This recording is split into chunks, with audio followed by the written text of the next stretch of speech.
کیا فوت شدگان کی طرف سے قربانی کرنا جائز ہے؟ شکر ہے جو مسئلہ کہیں دائیں بائیں بھی ہوا ہے۔ بھائیو جو فوت ہو گیا ہے اسے اب قربانی کی ضرورت نہیں ہے،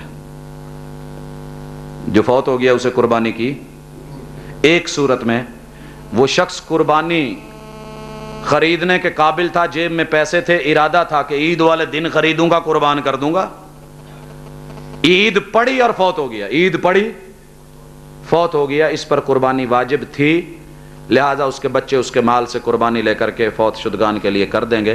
لیکن اگر کوئی شخص عید سے پہلے فوت ہو جائے اس پر قربانی فرض ہی نہیں ہے، اور جس پر فرض نہیں ہے، جس پر آپ کیوں دینا چاہ رہے ہیں؟